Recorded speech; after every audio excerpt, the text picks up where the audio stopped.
landscaping, some low-impact stormwater management principles. So that's the main. I think there was some misinformation going out tonight about a discussion about uses.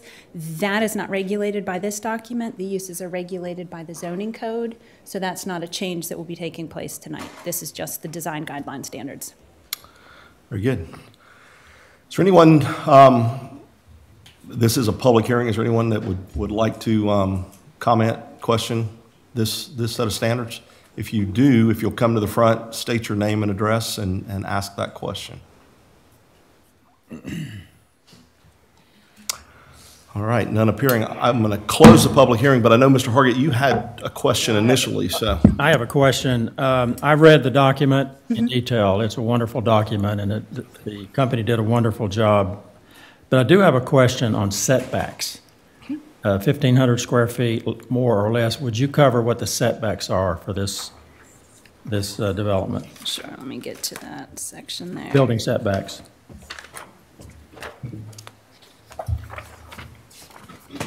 And I've been asked this question from one of my constituents, so I'm sure they would like to know what the answer is.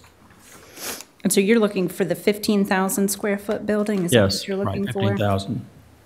All right, let me get to that section here. All right, so it looks like the distance, oh, sorry. No.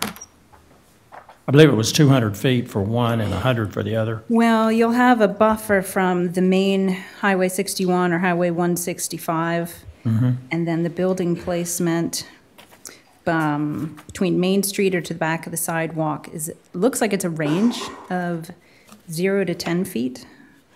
And then when you get up to the larger scale, footprints greater than 15,000, you have a 15 to 30 foot setback is what it's looking like. What is the setback?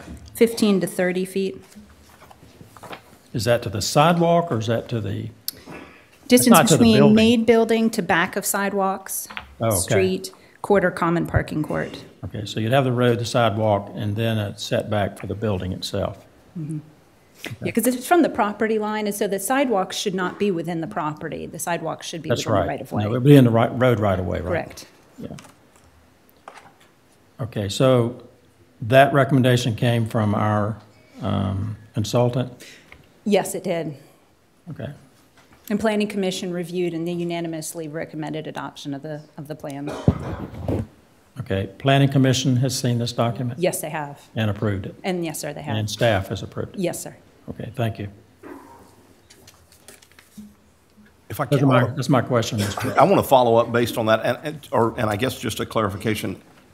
Based on the document and what I think the recollection that I had in the discussion is, this is a little bit different from the standpoint of what we're expecting in a typical crossroads like that, in that, and again, you see it in the images they show, most of the plans for these buildings are actually inward facing to the parking lot. That may be a difference too, Mr. Hargett, from the standpoint of the setbacks.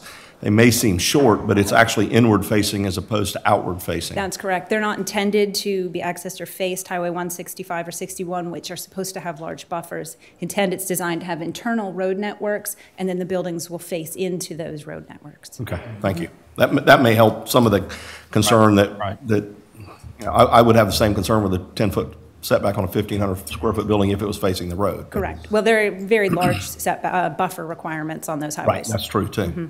Okay, that is all that I have. Mr. Hearn, any? Nothing, Mr. Chairman. I make a motion to approve second reading, Mr. Chairman. There is a motion. And Mr. Hargett, did you record that, sir? I'm sorry, hold on. Yeah, and I'm trying to get back see record. I see the motion. Here we go. Thank you, sir. I second that. Motion a second. Any discussion? All in favor? We are unanimous. Sorry, I wasn't fast on that button there. Any other motions? Move we adjourn. Second. There is a motion to adjourn and a second. All in favor? We are adjourned. Thank you.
I'm going to call the Dorchester County Council meeting on March the 4th to order and ask that if everyone will please stand for the invocation and pledge of the flag. Councilman Hargett. Let us pray. Lord, we pause to give you thanks for a good day in our county, state, and our nation, and we thank you for your guidance and your direction of this council tonight as we consider the business of Dorchester County. Lord, we remember all of those on foreign fields that are defending our nation right now. We ask that you comfort and protect them and bring them home to us. Thank you for this opportunity to serve the citizens of Dorchester County. In Jesus' name I pray. Amen. Amen. I pledge allegiance to the flag of the United States of America and to the republic for which it stands, one nation, under God, indivisible, with liberty and justice for all.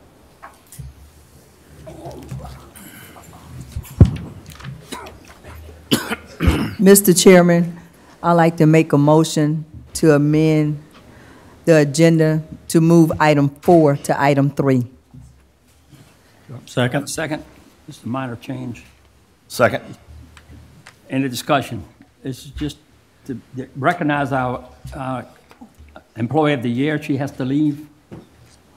Call for the question. All in favor? Yeah. Yep, if I joined, wouldn't it? How do we get to the vote? There you go. Wasn't fast enough. All in favor? Raise your hand. Yeah. 7. Thank you so much. Ms. Turner?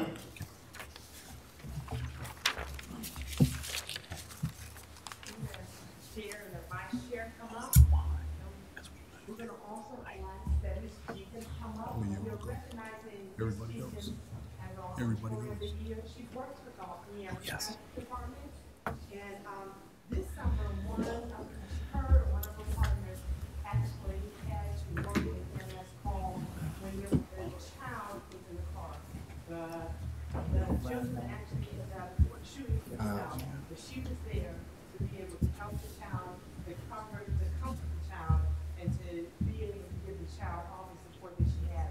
She was actually nominated by her supervisor, and as he comes up, Doug Warren, and he can tell you a little bit about Ms. Jenkins, but we appreciate her, and we always like to be able to have our employees to be able to serve, and we appreciate the things that they do for us as a county.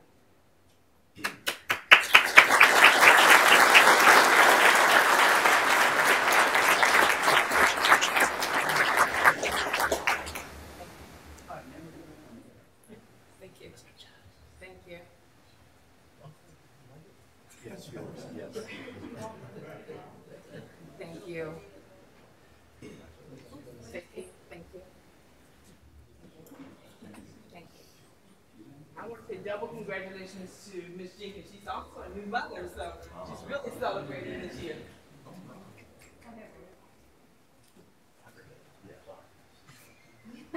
That's all when I'm not going to be able to see you.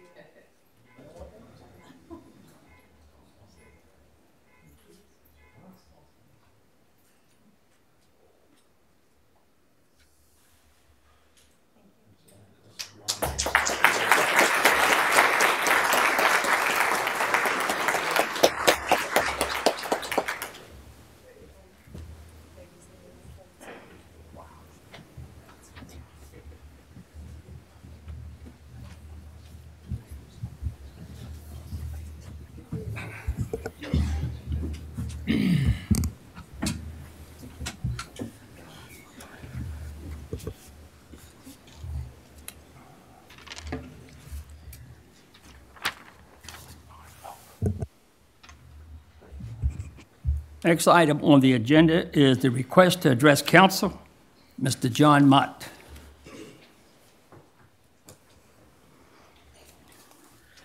Hello, my name is John Mott, 244 Loudon Drive, Apartment B.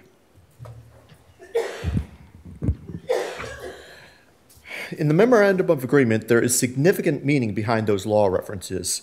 Since the project is receiving federal funds under the cited laws, Sawmill Branch Trail is a protected park. With this document, SCDOT is asking you your permission to give up that protection in the name of expediting the Berlin G. Myers project. SCDOT is seeking to have a de minimis determination saying there will be minimal impact to the trail in order to avoid the mandated all possible planning. The impacts to the trail as proposed currently are loss of dedicated parking alongside Loudon Drive.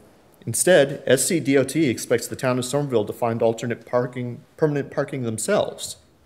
Second, loss of a direct neighborhood connection to the trail.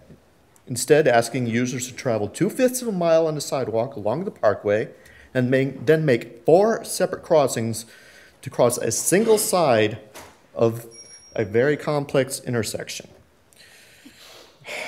I forgot to cue this is the visual aid for that one.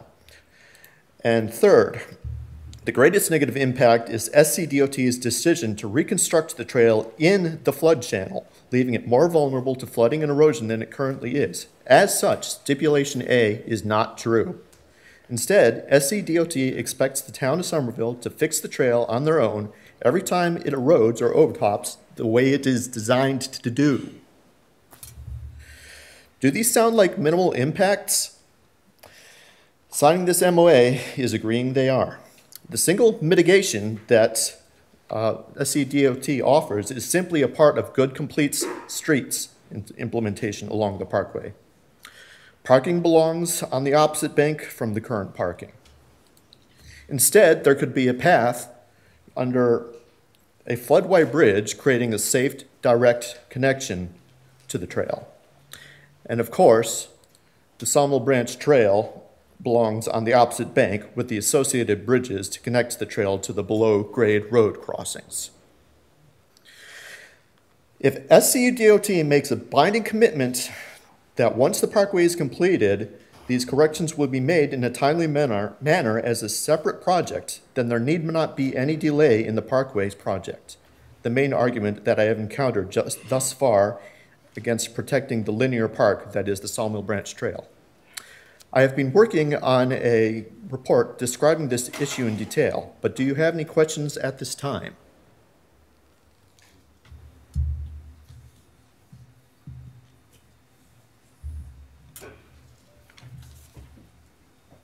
You finished? Yep. Thank you, sir. Thank you. Mr. Bailey. Mr. Bailey. Yes. Mr. Chairman. John, I received your email and forwarded that to the DOT commissioner, so thank you. Appreciate that.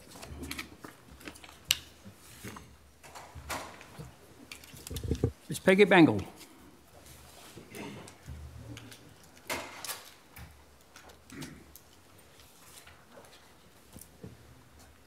My name's Peggy Bangle, 114 Ravenwood Court. First, as I work part-time in the treasurer's office, a pleasant reminder that the real estate tax season will soon be done. March 18th, at close of business, the treasurer's office will no longer accept payments for real estate. They will be rolled over into the delinquent tax. I encourage everyone that has taxes to pay to be sure they are in our office to avoid more penalties and be in delinquency. Also, for all people that are taxpayers and own their own home or reside in them, I encourage you to check your status as to 4% or 6%. Anytime you make a change in your title in any way, shape, or form, whether it be a mailing address, a name change, sometimes it could be having refinancing, it automatically kicks back up to 6%, and you frequently won't know it until you get your tax bill and have a heart attack, basically. It's 3 times more in round numbers than it is at 6%. It's 3 times more at 6% than 4% because of Act 388.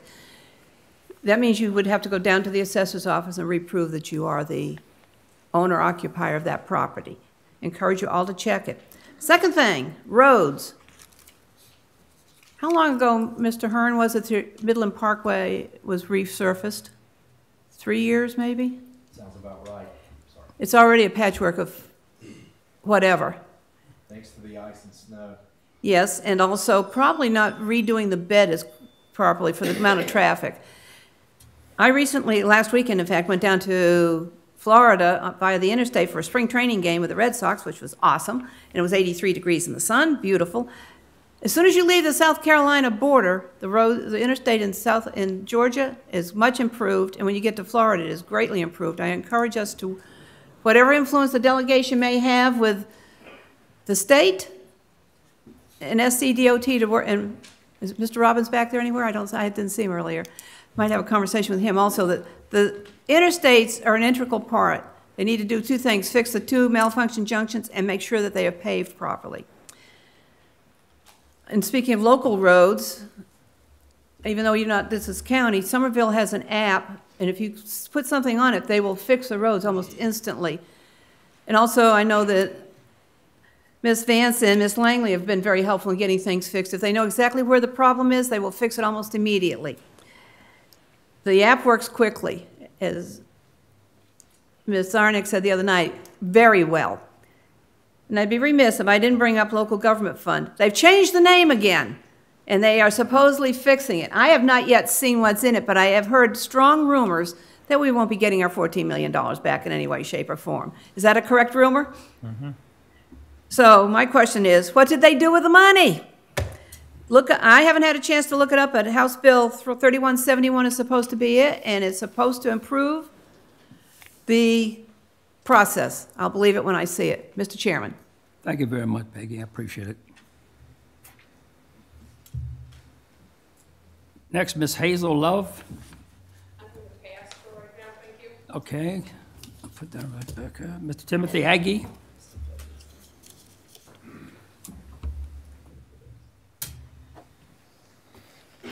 Good evening, elected officials. My name is Timothy Agee. I live at 8850 Dorchester Road, which is Lower Dorchester County and in an incorporated area, but I also own property in the unincorporated Ashley River Special Tax District.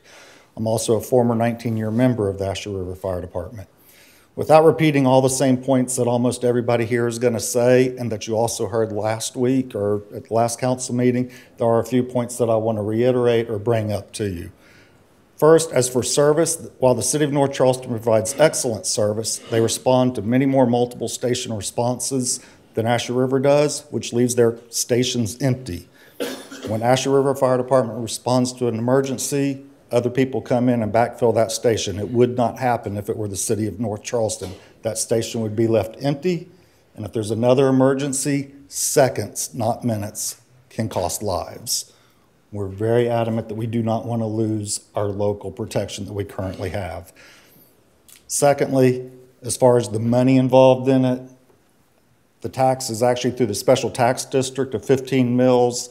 I know there's been discussion about the money already. I don't see how that tax money can be reverted over to the City of North Charleston because it is for the special tax district.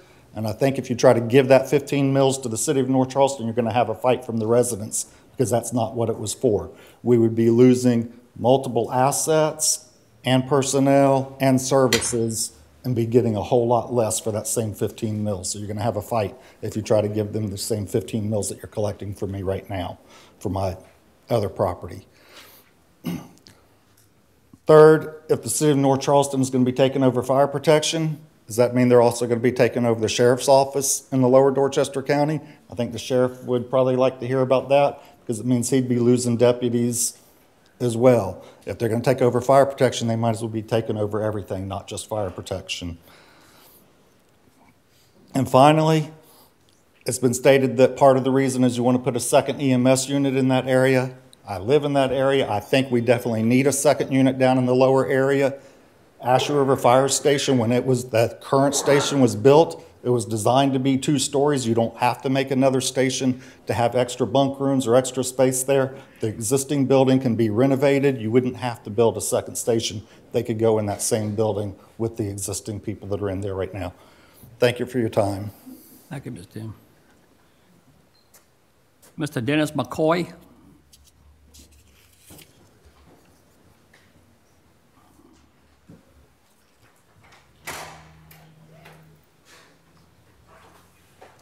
Hi, I'm Dennis McCoy. I talked to Mr. Bailey and Mr. Hargett on the phone about the Ashley River Fire District, and you know, y'all keep telling us that, you know, it's going to be better, it's going to be this, it's going to be that. You know, what happens a couple years down the road? North Charleston says, well, you know, we don't really want to do it for this no more, then who's on the hook for that? Us or you? Huh? I mean, can somebody answer that question for us? Because you think Mayor Summey is telling you, he's telling you what you want to hear because he wants that area down there, just like he wants your neighborhood. He's been wanting your neighborhood, Mr. Hargett, for a long time, and y'all fought not to have him in there. Now, I don't trust Mayor Summey as far as I can throw him, and I can't throw him very far. So, I mean, it doesn't really make a whole lot of sense. I don't understand why you're going to give our 15% for them to run our. So like Mr. Agee said, I ride by North Charleston stations all the time. There's nobody in the station. They don't bring. So if there's a call up in that area, the next trucks could be coming from West Ashley because they run. St. Andrews comes across the bridge. It could be coming from downtown or any of those places. Because that's the way they have it designed. So, I mean, I don't really understand what this whole thing's about. I know he says it's 15 mil, plus I think we pay another 4 for Dorchester Fire, which I don't think that's right. Why are we paying to prop them up? I mean, we shouldn't be. I mean, if we're paying our 15, why are we paying an extra 4 to prop them up? You know, why don't you, Mr. Hargett, why don't y'all have North Charleston come to your neighborhood and they'll just take over your neighborhood too, and they can run fire service in your neighborhood. So they are class 1. Right. So, but that's all I got to say. I hope y'all think about it. Like I said, you know, I don't trust somebody. He's going to tell you what you want to hear. And the next thing you know, we're going to be on the hook for it. Some way along the lines, we're going to be on the hook for it. I can guarantee it. Thank you. Bye. Mr. Jim Atkinson.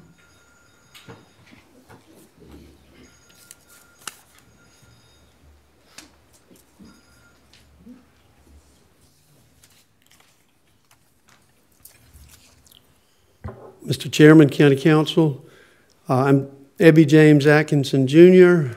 I live at 6005 Mansfield Boulevard, North Charleston, South Carolina. Background, I spent 37 years in education, 17 years in Charleston County, and 20 years in Dorchester, too. This is certainly personal for me in that I also live in this unincorporated area of Dorchester County. Many of the firefighters in that department have been parents of students that were in my schools. I spent 17 of those years at Fort Dorchester High School as principal or at Windsor Hill Elementary School as principal. So I got to know those communities really well. I'd hate to see any of those people lose their jobs. And a lot of those young people that graduated that were my students are now living in that unincorporated area of North Charleston. So I certainly have a personal agenda here. After retiring from Fort Dorchester as principal, I became a board member of Ashley River Fire Department. I don't get paid, but I certainly have a great interest in what happens at the Ashley Ridge Fire Department. The second thing, my grandfather spent 30 years on the school board back home. That was in Marion County. My father spent 20 years on the school board back home. They asked me if I was going to be on the school board when I retired, and I said not no, but H no.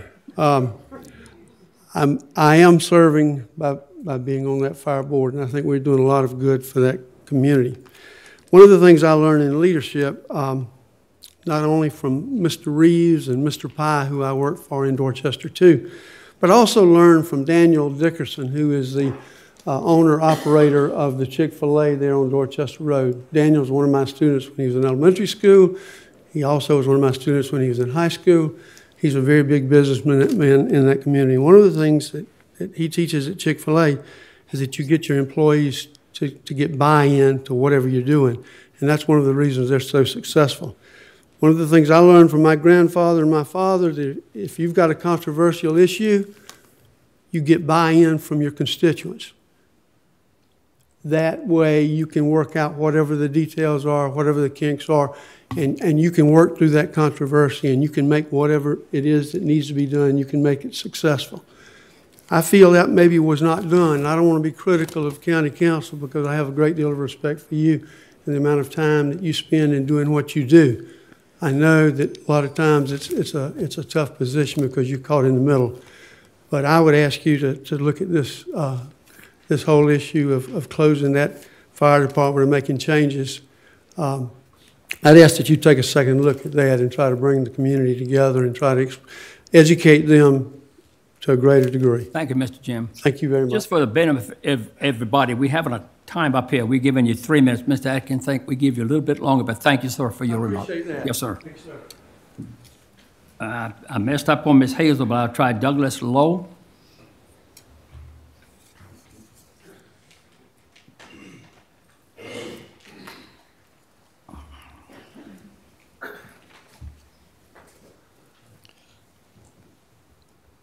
So I'm Douglas Lowe, 42 Pepper Tree Lane, and Mr. Chairman and Mr. Hargett, you both heard from me from over the phone and from email. So I tried to get down to where's the money? That was my question, and I really didn't get a good answer. I got your talking points, and most of those really didn't bear out with me. But before that, couple of things is the Ashford River Fire Station. You can pretty much go up there anytime, and you find somebody there, and it's a community meeting place, a gathering place. They have space in there for our community meetings. If you want to have a baby shower, you got a place there. We just schedule the time. We got a couple of clubs that meet up there, and I don't think that North Charleston is going to allow that. Most of the North Charleston stations, you got to buzz the door to even get somebody to try to let you in. So the special tax, I live in Dorchester County. I don't want my money going to North Charleston. I'm retired military, so I know I worked in the corporate world too, with supermarkets. So the swing goes, yeah, pay contractors, it's cheaper. So then the contractors get fully engulfed in there, and then it swings back and they start raising the prices, and it's like, oh, we need our own people in there. So the price is only going to go up. So some of the talking points are more effective having full-time people there. As the former firefighter said, when the firefighters go out on a call, you get backfill from the volunteers in there. So there's always more people there. So if they need the second truck or a third piece of equipment, they're there to bring it.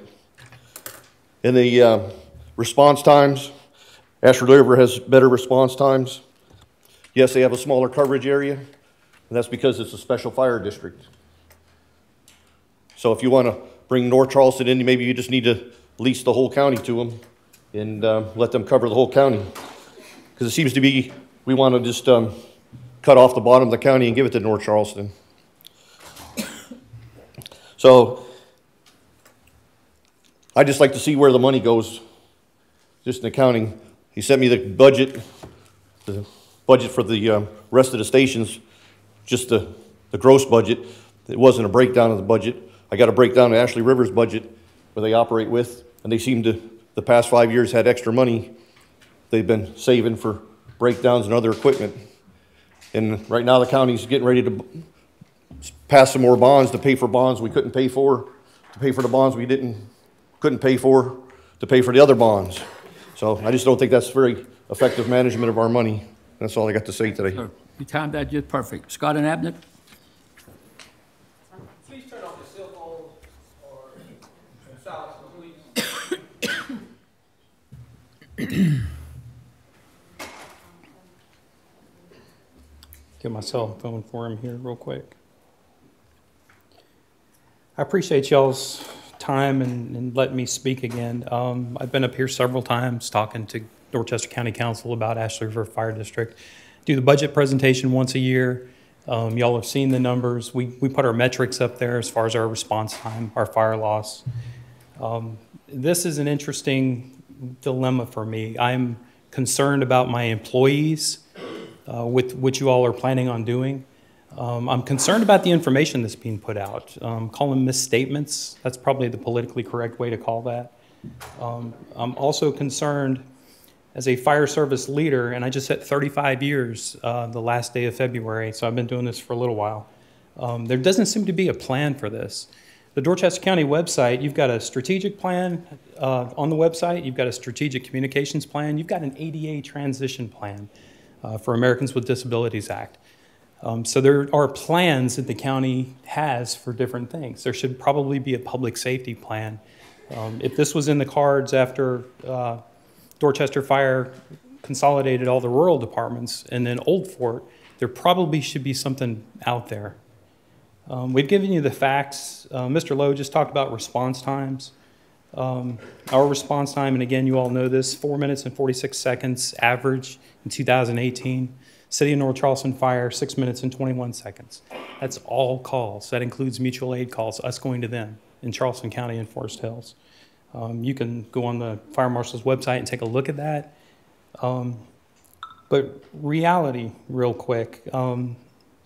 Last Tuesday, we had a call for a Category 2 patient. We didn't know that till we got there, for a stroke patient. And it was transferred from the Charleston County Dispatch Center, and I know that's something that you all said, if we go away, calls are going to go to the Charleston County Dispatch Center. That's supposed to make it more efficient and more, I guess, better for the public.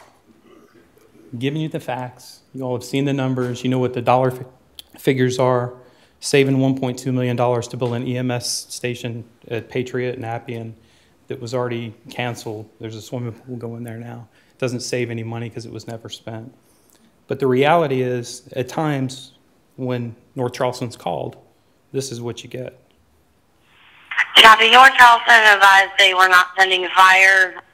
I can ask that if you're needed. That was last Tuesday for and if it was a little loud, it said, North Charleston advises they're not sending fire. I had a crew on scene in about 2 minutes. We assisted the EMS crew. Both members were small in stature, getting the lady up off the floor and the patient. And that's just reality. Sometimes that happens in the streets. North Charleston's an outstanding fire department, just like Ashley River. I think you need to do your due diligence and actually look at this issue a little bit deeper. I appreciate your time. Thank you, Scott. Mr. Bailey. Thanks. Mr. Jack Furr.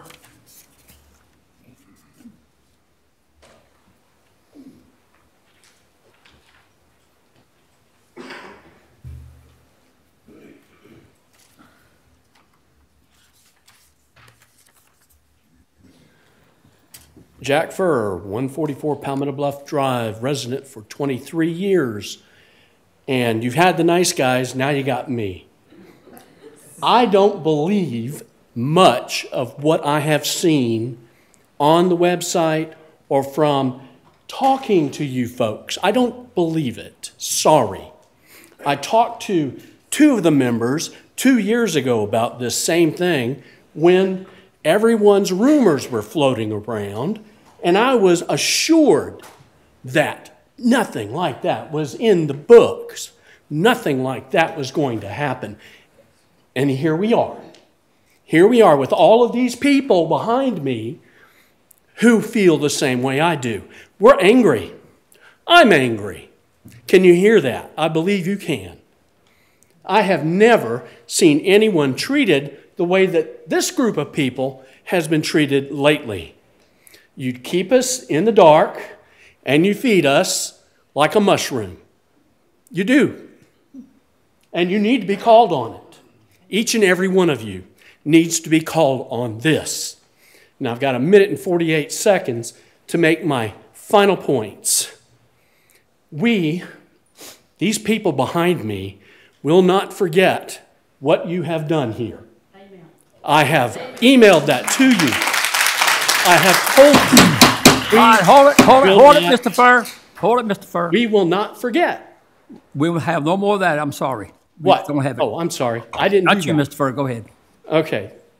My people did that. I understand. These are my people. I understand. These are the community. These are residents of where we live, not y'all, not Mr. Hargett or Hargett, and not this gentleman here. You do not live where we live. If we had a tornado come through here or through where we live, like just happened in Alabama, where would we be without our fire department? With all of the fire department? Where would we be?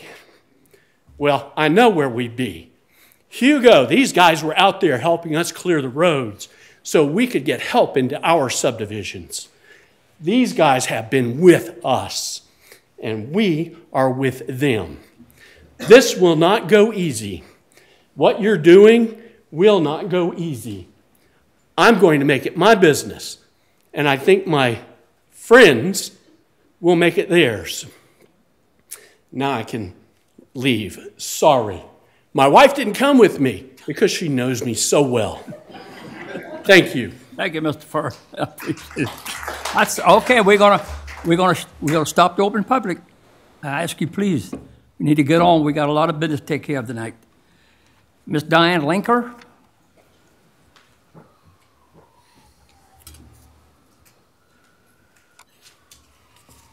Diane Linker, 216 Old Dominion. I'm here for the Ashley River Fire Department. There's not a lot that I can say that hasn't already been said, except my professional training has mostly been in civil and industrial engineering, where time study and seconds mean everything. And we all know that Ashley River has a better response time than anything around.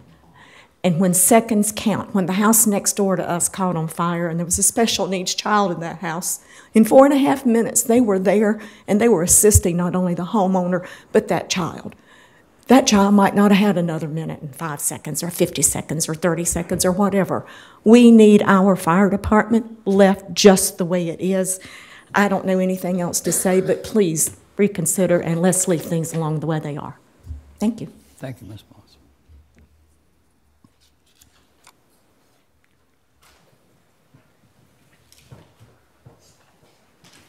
Mr. Lawrence Moss. Lawrence Moss, 264 Dorchester Manor.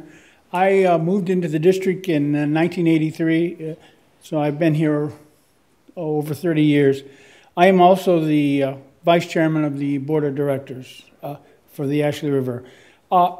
Two things. I'm concerned with the fire department response time and there was no coordination with the board prior to the announcement. I heard about it on the news. And so I think you owed us at least a phone call, if not being part of the negotiations, okay? If according to what I understand, there will be 1 truck and 4 firefighters in the station.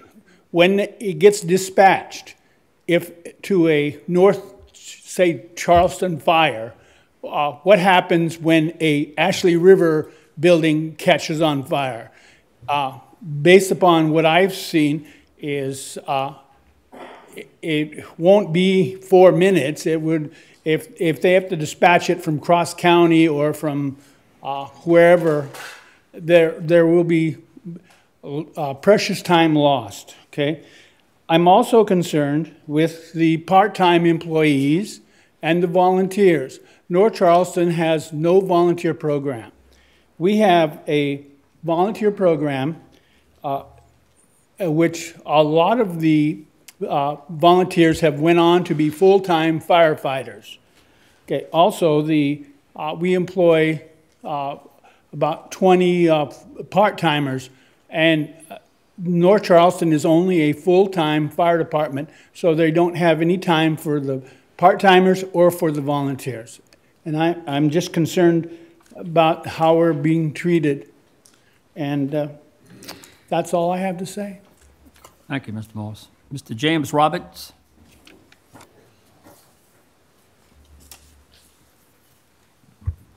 Hello, I'm Jimmy Roberts, or James. I've been with Ashley River, well, I live at 108 Barrett Street. I've been there since I was 14 years old on that street. I joined the fire department many years ago. I couldn't tell you, in the 70s. But I'm going to tell you right now, one night, the chief came to me and everybody else and said, I want all the firefighters, we're going to have to become first responders. And you're going to have to take the class and pass the test or go home. Well, I took the test. The next day I told the chief, I said, Chief, I'm never going to learn how to do this. He said, you can do it because tomorrow morning you might have to save a life. Well, would you not believe it, the next day where I work at, and I'm a volunteer at Ashley River now, my other job, we had an explosion. And my best friend was thrown against the wall. A tire busted on a tire rack and sliced him in half. I ran over there in a few minutes and saved his life. But what I have to say is that if Ashley River would have not taught me how to put a pair of medical trousers on the van, or wrap a tourniquet in his arms, or take his body off the wall and fix his arm and fix his leg before EMS got there. I called 911. They said EMS is on the way. I said, lady, you don't understand. He is now a Cat 2, going to a Cat 1. He's not going to make it. Step on it. Well, who you are? I said, ma'am, I am with Ashley River Fire Department. I need an ambulance and a fire truck now. Sure enough, my fire department showed up at the scene. I'm just saying, I'm proud that Ashley River taught me how to do it. And now I have saved 4 lives since that time. I'm just saying, too, that where I live, we had a fire the other night over there in Dorchester Manor. Power wire fell down, from what I understand, was burning the grass, and went ahead, it was burning the trees and the utility shed. It took Ashley River Fire Department 3 minutes and some odd seconds to get there. I know I dispatched some of that. I listened to the dispatch. And then North Charleston was on the way, but they went right by it. They went down to Saddlebrook. All right, meanwhile, we called in our second truck. Our volunteers took it. 101 was on the scene, and 102 was on the scene. 102 was the first truck in. 101 came in, they caught the hydrant and helped out. North Charleston came. Fine. We had the fire out. They can go home now. What I'm trying to say is that I've been at that fire department since they invented dirt. I know every scene. I've been to every call. They've been a good fire department. Thank you. Thank you, Mr. Roberts. Duncan?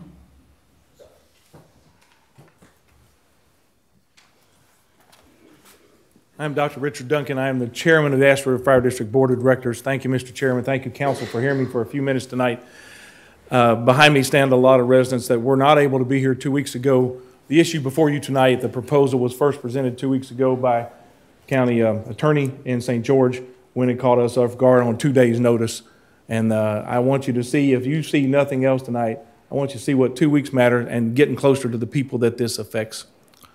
I'm here tonight, I want to tell you this, I'm not here tonight to fight with you. I am here tonight to fight for them. I'm fighting for my chief, who's one of the best ones in the state. I'm fighting for my firefighters who have proved themselves by having this Class 1 classification. I'm fighting for the residents of our district who want the best service possible. I'm fighting for the taxpayers who, if this proposal goes down, will be unrepresented in North Charleston. North Charleston can fight fires, we know this, but they'll be fighting fires in our district, and we will have no say-so in front of their city council, none, because we will not be residents. Finally, I want to say this. I've got with me tonight the ordinance that created our fire district 40 years ago, and it says this. The fire district shall be controlled and managed by a board of directors. This board of directors has been left out of this process. I just have to speak to process. To come up with a proposal like our county attorney came up with, this has been in the works for months, if not years. And not one time, no formal communication came from this council, that attorney, to our fire district. And this is what we're supposed to do. And you left us out. And it's very frustrating. Frankly, we've been ignored. Frankly, we have been disrespected. Our citizens have been disenfranchised. And I will go all the way to almost a constitutional law. Folks, I think we're getting close to due process, which is in the Constitution. We're getting very close to the oversight of even being heard in due process. We have not been a part of this. 1 week ago, you allowed us to come to a committee meeting for 1 hour to express our views. The views weren't heard. All we did was hear about your plans. You didn't hear us too well at all. We've been left out of the negotiations. I'm going to give you 2 things I'm going to suggest. There are 2 ways out of this that make sense to me. Possibility number 1, option number 1, put this on a ballot, put it on a referendum, get it in front of the people. If they want this, let them vote. Nothing in America is more sacred than a vote. If you want to get yourself out of this, get it on a ballot and let the people vote. The second possibility, in my opinion, that could work, change this proposal from 2019 to 2020. Give us 1 year, not 2 days, to decide. Let our people decide their fate. Thank you, Mr. Chairman. Thank you, Mr. Duncan. Appreciate it. Ms. Beverly Duncan?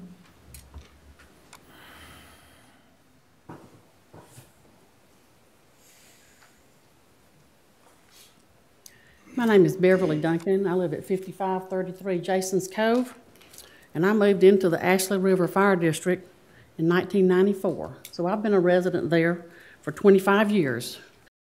During that time, I have experienced Ashley River's efficiency and their caring several times, up close and personal. I have read, and I quote here, "Your intent is to provide more efficient and effective full-time fire service and emergency medical service to the Ashley River Fire District without increasing the tax burden for its citizens." Well, you know, that sounds real good in the TV news, but we know that that's just not possible.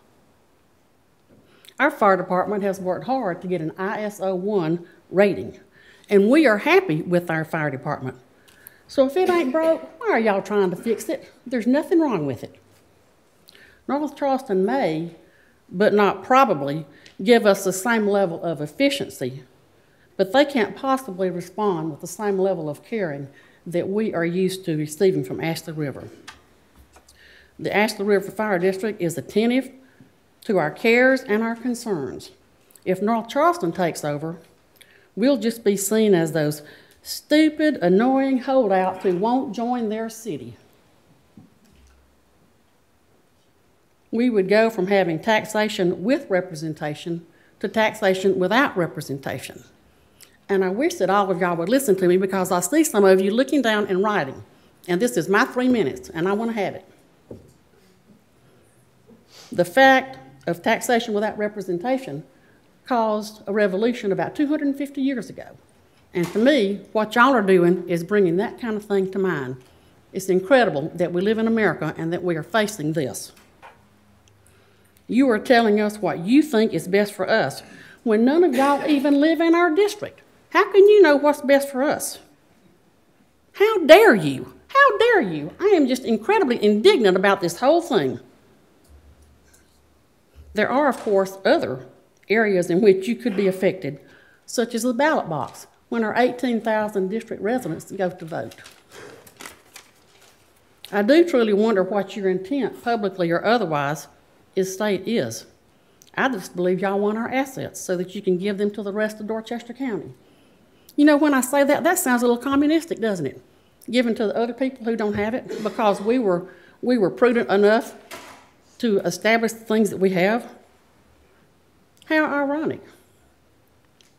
I also want to mention that my property tax statement shows that I pay 15 mills to the Ashley River Fire District and 4 mills to the county for fire capital. Now, it's my understanding that Ashley River gets none of those 4 mills. So if this ugly takeover actually occurs... Duncan, your time is but up, Sam. I do appreciate it. Well, it's a good thing because I have a lot more to say. Thank you, ma'am. I do appreciate it. You are welcome. Yes, ma'am. I hope somebody else says it for me. David McDougall.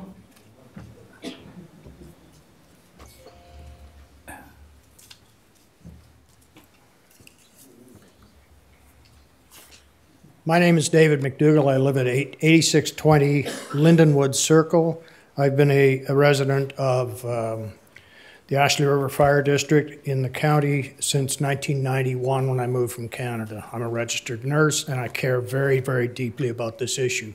First of all, I care about how this was presented to us. You've heard from some other people about underhandedness, mushrooms being kept in the dark and all the rest. I won't reiterate any of that, but I'm angry about it. This is not the way to run a council, nor is it the way to run government. We are the people and we are part of the government. You work for us, not the other way around. Please remember that.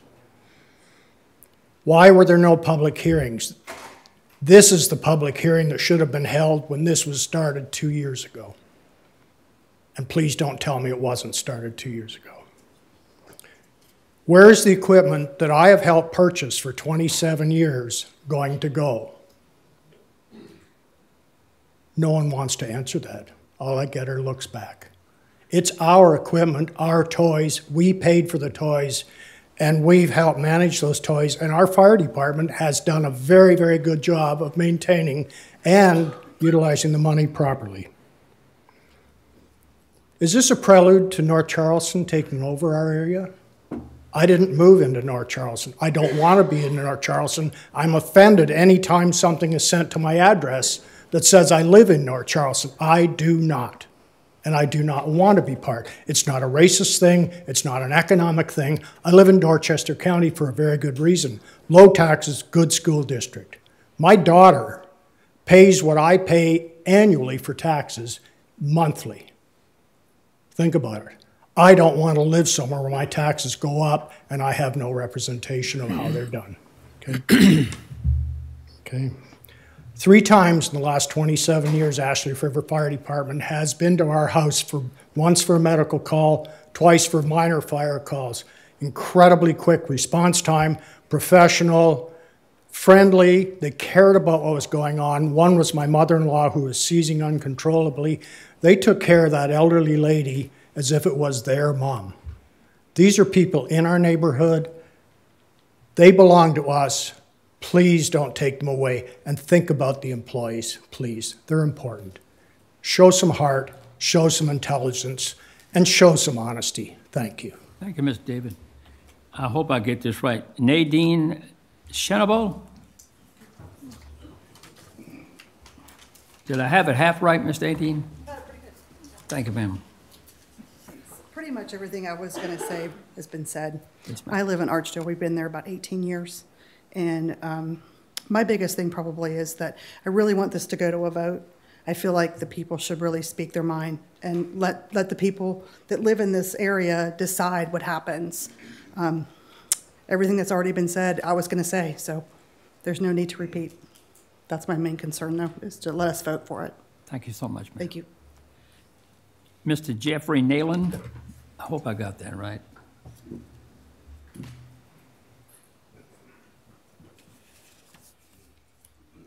How you doing? My name is Jeff Nayland. I live with my mom, 24 Stratton Drive. We need this fire department because I depend on it.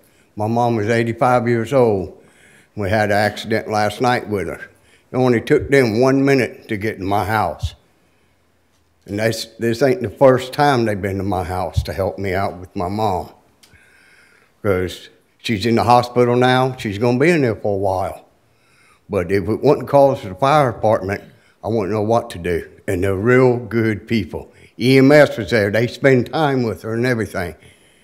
But if we didn't have them, who would we have? North Charleston? I don't want Charleston County. I like Dorchester. Thank you. Thank you, sir. Ms. Ann Bryant?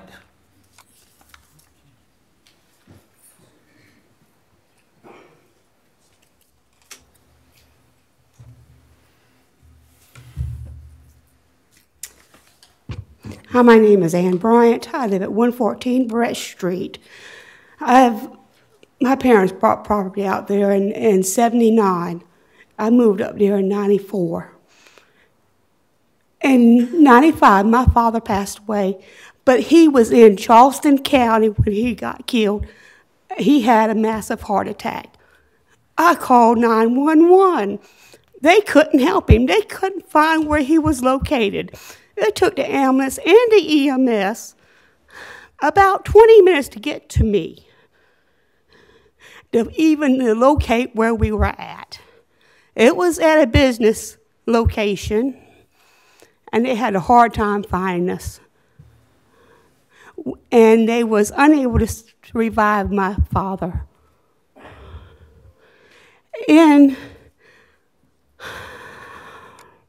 Yes, I'm going to get very emotional because I am a very emotional person. And I have a special needs child that is 7 years old. He has had complications all of his life. And when he had breathing problems right after he was born, and I got him home, when I had issues with the machine or anything like that, I'll call them. They was there for me within a few minutes, probably about a minute most of the time. About 3 years ago, he started having seizures. His name is George. And within those 3 minutes, within that time, I didn't know what they were. He was unresponsive and everything. They was out there to me and helped, and the ambulance. And my uncle at 96 had a heart attack in my backyard. It didn't take Ashley River Fire Department that long to get to me and the ambulance. My uncle quit breathing about 20 times in the process. It took them, they worked in my backyard about 30 or 45 minutes trying to get him where they could transport him. And if we do away with Ashley River Fire Department or the EMS on our side of town, how long would it take Charleston County or North Charleston to respond to us when we need them? Thank you. Thank you, Ms. Bryant. Catherine Hutchison.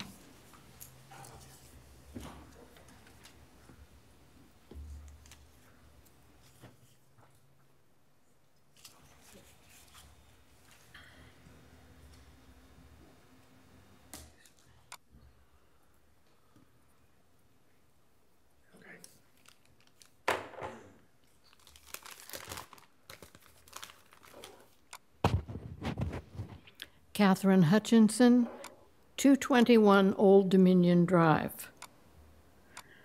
I am the very angry widow of the chairman of the Ashley River Fire District Development Board, Clell Hutchinson.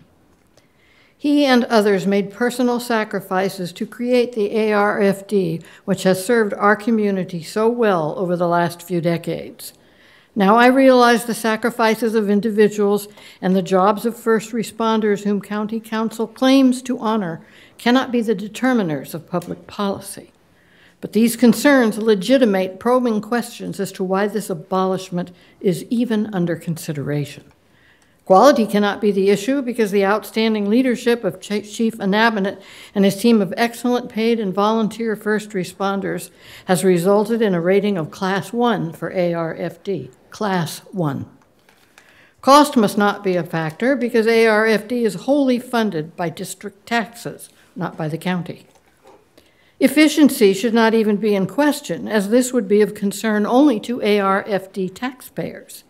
We should be the ones to determine whether or not we are getting sufficient bang for our buck. In addition to serving those in the district, ARFD has responded to 735 incidents outside our district over the last 4 years, to include Joint Base Charleston, Somerville, North Charleston, and others, through mutual and automatic aid agreements. There is approximately $800,000 in the ARFD fund and numerous fire engines and other valuable equipment. I assume the money and equipment would revert to ARFD taxpayers. Any appropriations by County Council would amount to theft, if not by legal definition, then certainly by any moral one. I am certain the taxpayers would be willing to return the one truck County Council has supplied and buy our own replacement. To conclude, I ask specifically how ARFD abolishment would benefit its constituents.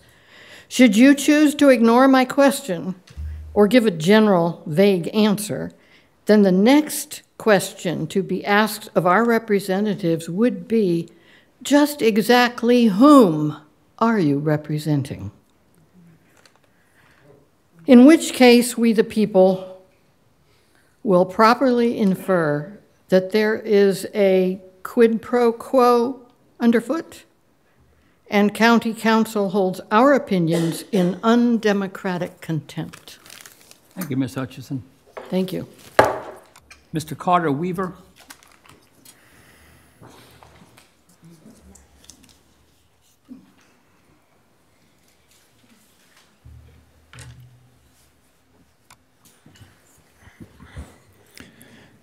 Council Chairman, council members, I'm Carter Weaver. I'm a resident of Dorchester County. I live in the Reminisce subdivision off Butternut Road. And thank you very much for the traffic circle you put in down there. It's worked great. I didn't come to talk about traffic circles. I'm retired from Xerox Corporation. I've been involved in fire service as a volunteer for over 35 years in Darling County. Positions held include helping organize the Palmetto Rural Fire Department, from the president on the business side to the setting up a special purpose tax district. Learned a lot doing that. It was interesting. It still exists today. Our board was designed to meet all state requirements. I served a number of years as a fire chief. When I moved here in 2015, I did research on where my fire service was coming from. Old Fort was my provider, and they did a great job. Unfortunately, this council decided to do away with them. My service now comes from the city of Somerville or county stations located a very long way from my neighborhood. I also understand my ISO rating for fire insurance has changed, which means we'll be paying more for insurance. County council told us that wouldn't happen. Now I understand you're going to take over Ashley River Fire District. I've been there before. Our county council tried to take us over. Fortunately, we used our own attorney and we had to teach them some law. We voted in our tax district and they couldn't take it out. It had to go by a vote. I understand that's kind of what's going on here. I'm not sure why you choose to do this. Is this a money grab for this project? Does the county fire department need money, need equipment without having to pay for it? Sounds like you're going to farm out services to North Charleston. The North Charleston fire chief has been on TV the last couple of nights. His response time is up. His runs are down, but his response time's up. That'll be an interesting figure for them to figure out. The West Ashley crew has done an outstanding job. Class 1 department. That's quite an impressive accomplishment. My hope is this council will come forth with some real reasons for this move, meet with both citizens and fire department officials, and work on a situation that will be good for everyone, and let the voters decide how this thing turns out. I'm not against the fire service. I think the fire service around here does a good job, but I think they're getting manipulated, and the citizens are getting the short end of it. Thank you for allowing me to speak to you. Thank you, Mr. Carter. I appreciate it. Joe Fran?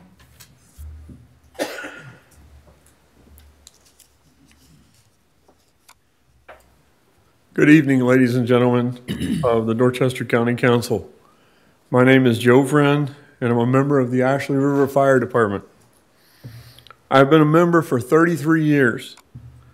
See these men and women behind me?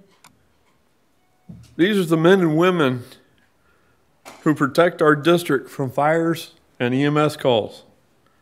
This is my family, and you want to break it up? And you know what?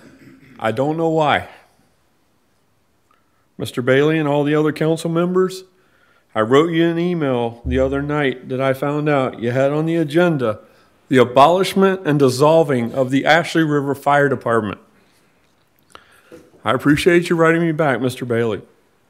I did not get any other response, and I really do not appreciate that. I have an email from Mr. Bailey that said you were not going to shut down the Ashley River Fire Department. Which is it? And why? You know, I was at my men's retreat the night I found out about the shutting down of I was at my men's retreat, and my talk was on discipleship and how to serve our Lord Jesus Christ. And I told the men I love serving at the Ashley River Fire Department for the past 33 years. This is the night I found out about the abolishment and dissolution of Ashley River Fire Department. This department has helped me to start my professional career at the North Charleston District Fire Department, Old Fort Fire Department, Mount Pleasant Fire Department, and Isle of Palms Fire Department. My father-in-law, Clell Hutchinson, is one of the men who helped to start Ashley River Fire Department. After Somerville refused to honor the contract of the citizens of unincorporated Dorchester County, I am tired of you not telling me and all the people behind me why you are shutting down Ashley River. I hope you reconsider. Also, if you close Ashley River, this will be the first time that I have been terminated from a job. Thank you, and God bless you all. Thank you, sir. Kim Williams.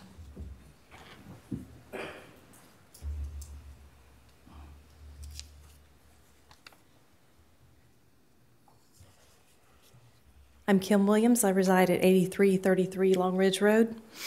I reside in the Appian Landing 3 subdivision, which is in the Ashley River Special Fire District. I've resided in this district for over 23 years. I'm very thankful that I've never had to call on the Ashley River Fire Department, so I don't have any personal stories to tell about that. However, I do feel passionate about leaving the Ashley River Fire Department as is until the residents of the Ashley River Special Fire District have had an opportunity to do more research. 2 weeks has not been enough time to meet with other homeowners and to do our due diligence. I have seen several comments in the press about the fact that our district is surrounded by the city of North Charleston. That is true, but that has not stopped our residents from fighting the city of North Charleston from annexing all around us. We have previously stood in front of the North Charleston City Council and protested the annexation of our surroundings to no avail. I strongly believe that if the North Charleston Fire Department takes over the Ashley River Fire Department, annexation is just a matter of time. Quite frankly, if I wanted to live in the city of North Charleston, I would. Mr. Bailey, in regards to this matter, I see that you've been involved with this since it first hit the news in July of 2016. At that time, it was specifically stated that the takeover isn't motivated by money. On the Dorchester County website, you state that Dorchester County will make a decision based upon providing the best services at the lowest cost to our citizens, businesses, and taxpayers. So which one is it? Is it about money or is it not? I'm all about being fiscally responsible, but I believe that if we're getting excellent service, which we are, that is the most important factor when you're talking about saving lives and property. I'm not trying to state that North Charleston wouldn't do a good job. I just don't know. We have not had time. Also in 2016, Mr. Bailey, you stated that there was no intention of blindsiding, yet here we are in less than 2 years being blindsided. You stated that in 2016 you planned to make the public aware after more details were ironed out. The exact quote was, "When I get to the point that everything needs to come out publicly, I'll come out publicly." Is your way to come out publicly have this matter come up for a vote without discussions with the residents of the district? Also, it has been said that North Charleston has agreed to no tax increase. Is there any kind of stipulation in this stuff that y'all have drawn up to state how long this would be in place? Because I'm pretty sure they will increase our taxes. So there's also some words about the dispatchers and how this was going to save over 1,000 calls to the Dorchester County dispatchers. It's another thing that we can't do the research, we can't talk about. So I just ask that you please just leave this matter to the residents to let us vote on this because it affects all of us, not y'all. Thank you very much. Thank you, ma'am. John Williams.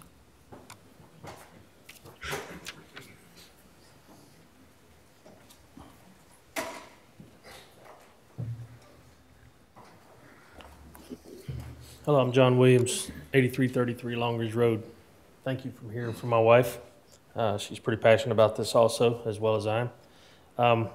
I'm also South Carolina Fire Sprinkler chairperson for the state of South Carolina. So, but I don't come to you tonight representing them. I just wanted to say that for my background is I have served with many fire departments. I pay attention to how fire departments operate. And North Charleston Fire Department is an excellent fire department.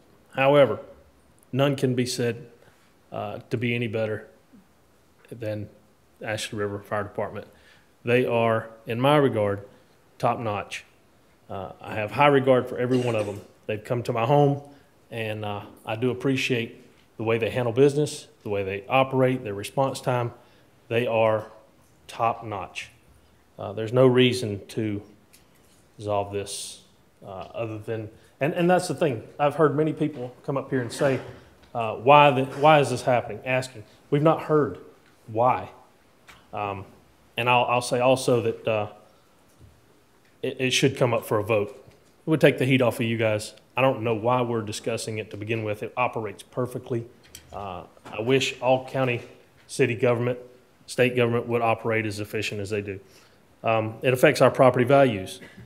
I personally chose this area because it was in the county, had that fire district, and it was out of North Charleston. I don't want to be in North Charleston. They've asked us to be annexed in with them. I'm not concerned with North Charleston. It's not that I have anything against them. It's just that they offer me nothing. I have personally witnessed a fire in Westcott where their trucks responded and they did nothing. They sat at the curb and waited until another truck got there. That's North Charleston. I saw it personally. I also saw during a test with a fire sprinkler system, North Charleston responded, and it took them over 5 minutes to hook their truck up to the fire department connection to supplement the water to the sprinkler system. This was a test during the day. What happens at 3 a.m. when they need to be in first-rate mode and operating properly? Not to say anything bad about North Charleston. Things happen. However, Ashley River is the best fire station I've ever seen. They operate perfectly. Their training is great. They do their job. These people would be without a job if this goes through. Still, I've yet to hear why this is even coming up. Thank you, Mr. Williams. Thank I you, appreciate sir. it. Trent Kernoble.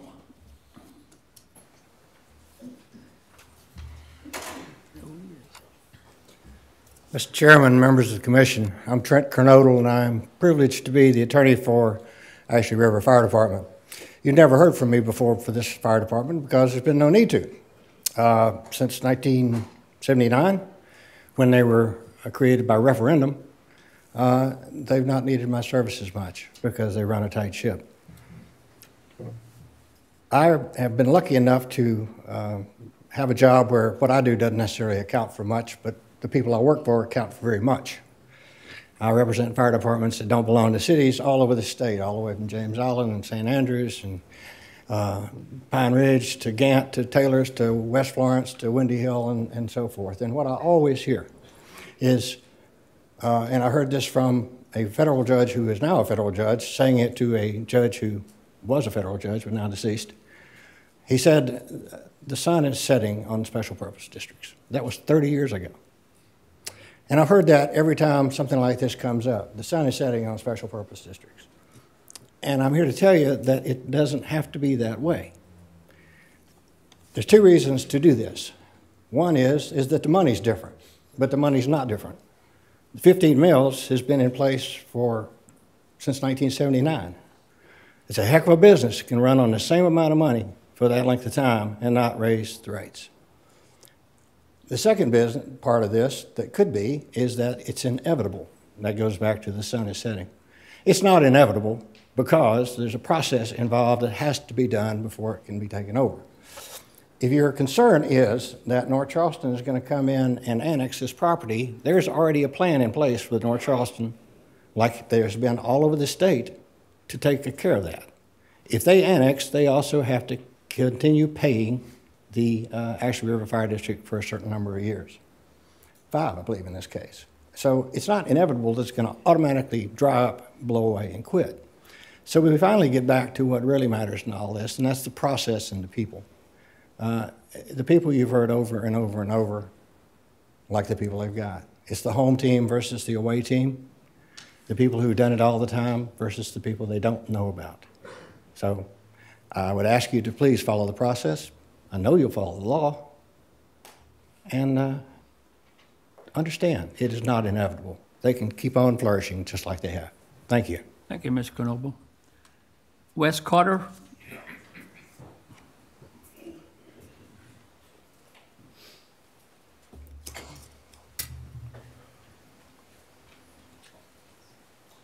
Good evening. My name is Wes Carter. I've been in the fire service for 10 years. I'm speaking to you tonight as a resident of Ashley River Fire Department and also as an employee. I've been employed with them for 5 years, as long as I've lived in their district. There's no department any better. Okay, the other day we were out on the front ramp washing our truck. North Charleston engine drove by and flicked us all off. How do y'all feel about that? How do you think they feel about that? We've been nothing but professional in this matter, kept our mouth shut, doing what our chief tells us to do. Same thing we've been doing since I've worked there. Same thing that everybody's been doing since the department opened 40 years ago. Don't take it away. 2 years ago, house fire, 5-minute response time, pulled 3 kids out. North Charleston took another 8 minutes to get on that scene to help us. Can you justify that? You can't. Ask Dorchester EMS what station they want to be at. Ashley River Fire Department, because they enjoy working with us. They enjoy being there. There's plenty of room to put another medic unit. Look at North Charleston Station 11. Look at putting a medic unit there. You know, I pay my taxes to Ashley River Fire Department, but then I pay another tax to Dorchester County Fire Rescue that I don't get. We don't have an auto aid agreement with Dorchester County Fire and Rescue. So why am I paying for something, and why are these people paying for stuff that they don't get? I see all these chiefs' vehicles riding around. Dorchester County has 2 battalion chiefs. Dorchester EMS has 1 supervisor for the upper and the lower county. Why does Dorchester Fire need 2? Why am I paying for all these take-home cars? And then when North Charleston, if they decide that, oh yeah, this isn't enough, where's that money coming from? It's not coming out of y'all's pockets, it's coming out of our pockets. And yeah, if you close it, I am on a chopping block. I won't have a part-time job. We buried a firefighter, volunteer firefighter, up and coming a couple months ago. Were any of y'all at the funeral? But yet you say you care about us. Really? Take a long look in the mirror. Thank you. Ms. Hazel Lowe, you want to speak, Ms. Lowe? No, I'll pass. All right, thank you so much. I closed the public notice. I want to say just a couple of things that I'm going to open up to my colleagues. Why you see us up here making notes or writing is because we are making notes and we're taking notes. We're not trying to be disrespectful to no one. The second thing is that we don't ask questions of the people who comes up here and gives public input. It's not our rule to do that, so that's why we don't answer some of the questions that you answer or that you ask. And at this time, I would like to open it. Any council member has anything they would like to add to this? I'll start to my far right. Got anything you want to say? All right, Mr. Ahern? All right, Mr. Chinnis? Okay, Mr. President, thank you. You okay? Mr. Hargett? No. Council Lady Harriet? Mr. Crosby? And I'm all right. Thank you so much. Next item, excuse me, is a motion to reconsider adoption of the minutes from February the 4th, 2019 County Council meeting. So moved. There's a motion on the floor. Is there a second? Second. Any discussion? All in favor? 7 to nothing. Second item is adoption of minutes from February the 19 County Council meeting. Mr. Bailey, I'm sorry. We were on 3B. I'm sorry. There was a motion, excuse me, to adopt the minutes from February the 4th meeting. To reconsider? The reconsider has already been said. I'm abstaining from that because I was. All right, you abstain, we'll put you down as a 6-0 and abstain. Adoption of minutes from February the 4th, 2019 County Council meeting. Do you have a motion? Do we adopt these minutes? We've got a motion to reconsider. We got the. Okay. Somehow okay, it appears Mr. Hargett made the motion. I seconded according to this. So. Okay, I beat you to it. Yes, sir. Sir, okay. Sorry about that. Stand corrected. Let's go to 3C. Adoption of minutes from, that's good. Adoption of minutes from February the 19th, 2019 County Council meeting.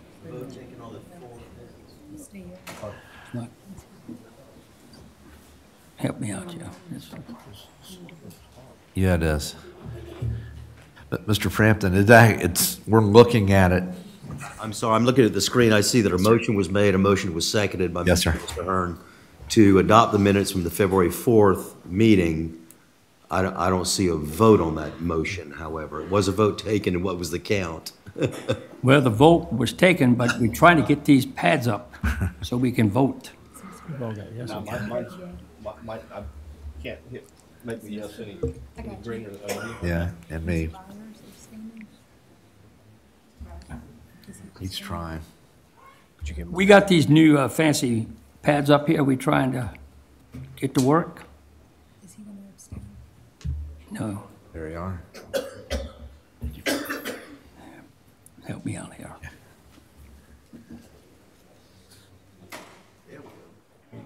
Are we up? Huh.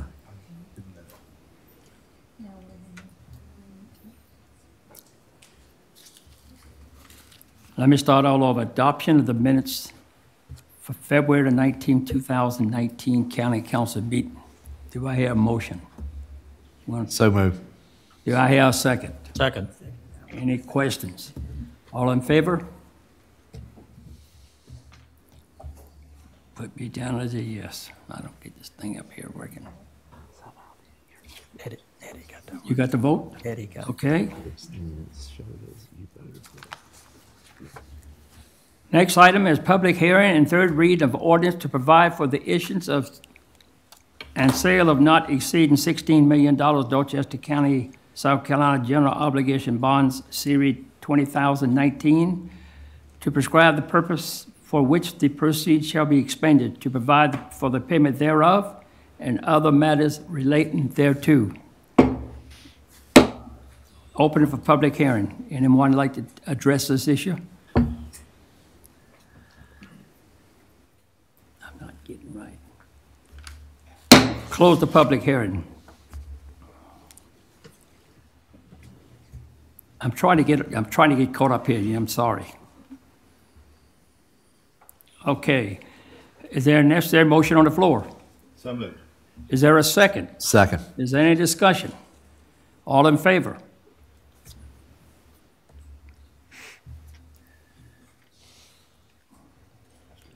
Good. Next item, first read by title only and refer to the Public Safety, Health, and Human Services Committee for a public hearing and recommendation regarding an order to prohibit the passing of objects to and from motor vehicles in the right-of-ways of Dorchester County. Do I hear a necessary motion? So moved. The motion on the floor in a second. Any discussion? Question. Question, Mr. I want a Hargett? little bit of background on this. I don't understand this. I read this. I said, what is this? Yeah. And I asked those same questions, Mr. Hargett, by the way.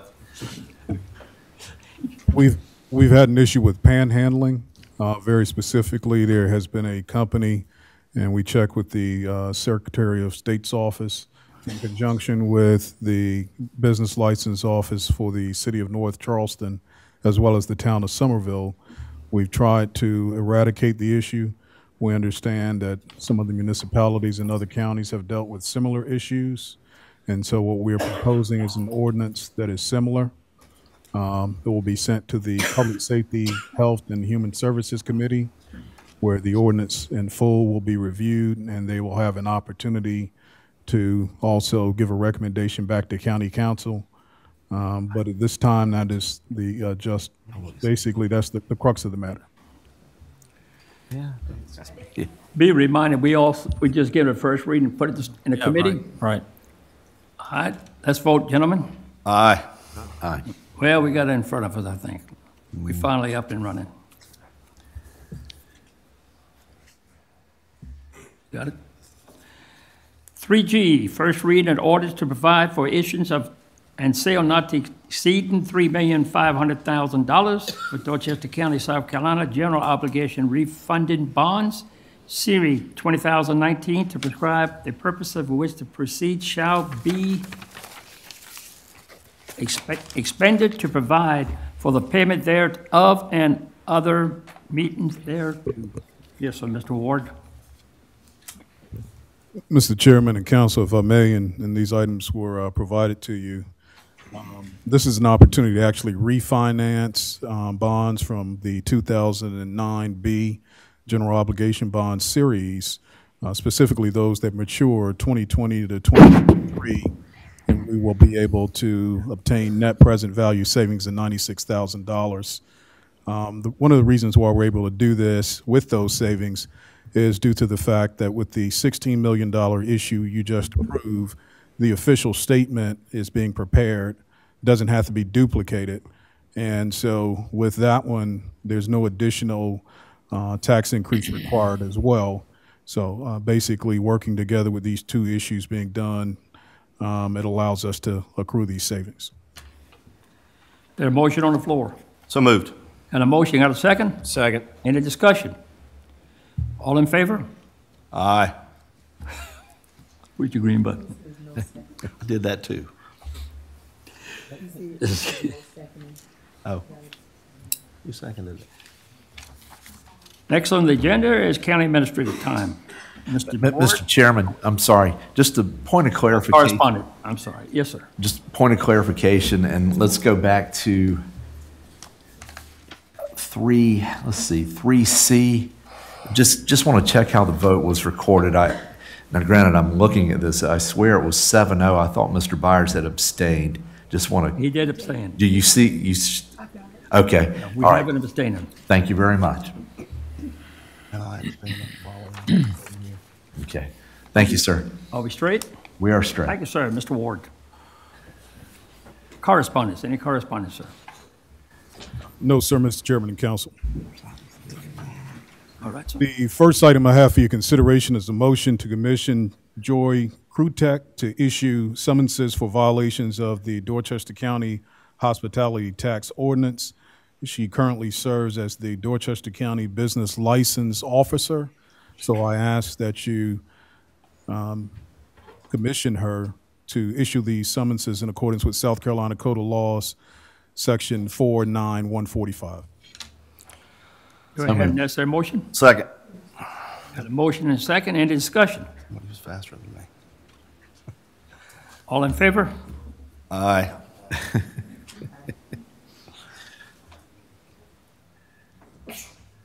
I voted. All right, Mr. Ward. The next item I have for your consideration is a request for approval to use personnel savings in the Public Works Department to purchase additional road materials. Very specifically, we're requesting that you approve this transfer for the purchase of sand, rock, and ROC to repair dirt roads, and ask that you approve that transfer as recommended by the Public Works Director. So moved. Second. A motion and a second. Any discussion? All in favor? Aye. Got it. Thank you. Mr. Ward. Next item I have for your consideration is the first reading and referral to the Planning, Development, and Building Committee for a public hearing and recommendation regarding rezoning request number 781 by Doug Richardson to rezone 3.6 acres at Dorchester Road near Somerville from multifamily residential district R4 to neighborhood commercial district CN, TMS number 153-000056. Ask that you give first reading, refer this to the Planning, Development, and Building Committee. So moved. Second. There's a motion on the floor and a second. Do you have any questions? Let's vote.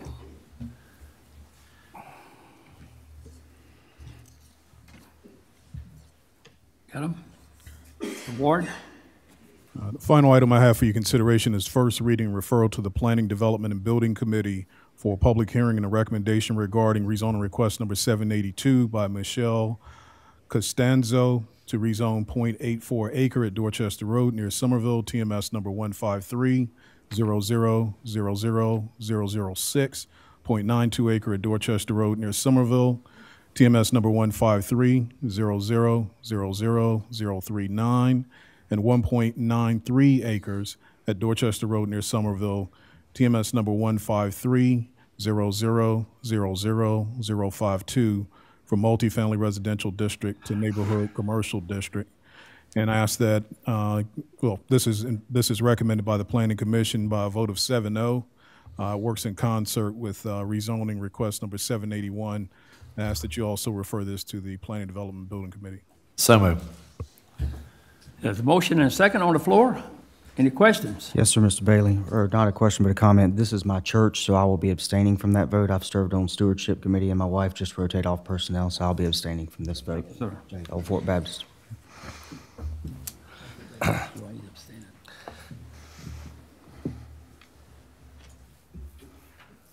Next item, committee reports. Mr. David Chinnis, Planning and Development. Mr. Chairman, tonight we had a public hearing and second reading for an ordinance to adopt the Cook's Crossroads design guidelines, standing at the crossroads, designing a gateway for the future.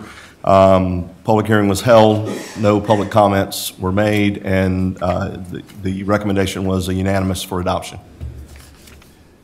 Ladies and gentlemen, you heard the recommendation of the committee. Any questions? All in favor? And that one doesn't require. 7-0. Next item on the agenda, appointments to board and commission. At this time, I'd like to recognize Councilman Byers. Thank you. Thank you, Mr. Chairman. I had spoken with a couple of you, and I hadn't been able to speak to everyone. We had some applications for the Waterways Commission, and I talked with Eric Davis about this. And if you guys remember, the purpose of the Waterways Commission is to promote recreation on the Edisto, on the Ashley River. We had 9 applicants, all of which are qualified, but the focus specifically was going to be on tourism. And if it pleases the body, I'd like to make a recommendation for those 7 that we discussed, and just see if this beats y'all's approval, and give you a little bit of background for each one. We did not have applicants from every single district. However, we did have very qualified applicants from all over the county, which we're very pleased about. Julie Johnston is one of our recommended applicants, who owns or is co-owner of Edisto River Adventures. Lori Hollowell, who lives on the Ashley River and canoes and kayaks on the Ashley River several times a week, and has participated in several of the events that we have had on the river. Brian Sparks, who is the general manager of Thrace Link, and he's also been very involved on the Chattanooga River in the past. Daniel Burbage has volunteered with Colleton County's Edisto River Canoe and Kayak Trail Commission for over 20 years. Brings some experience there. Bryson Jeffords, he's a member of the Dorchester County Fire Rescue Water Rescue Team, and he paddles the Ashley River every third day when he's not out with the fire and rescue, so he certainly brings some things to the table for us there. Natalie Tarpine, who is an environmental science teacher at Ashley Ridge High School, and has a specific science in interest in Riverside Trails. And Michael Kohler, lifelong fisherman and the club tournament director for the Low Country Kayak Anglers, and he's a writer for the Coastal Angler Charleston edition. These are the 7 that we discussed that we felt would be very beneficial to help us with the Edisto and Ashley River tourism. If that meets the body, then that's certainly a motion I'd like to make for approval. Second. The motion on the floor that we receive these 7 names presented to us, and then a discussion. Mr. Chairman, looks like a very good group of recommendations right there. Thank you, Mr. Byers. And this has been long. We really need to get this done, right, Jay? Yes, sir. We approved that board quite some time ago. We had 9 good applicants. We just felt like these were 7 that really had tourism experience that could help us with what we're trying to do on the rivers with this particular body. Thank you, Mr. Byers. Yes, sir. We got a motion on the floor in a second.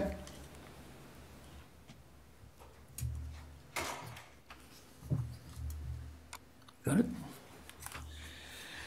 County Attorney's time. Mr. Chairman. Oh, excuse me. I'm sorry. I think we voted on it.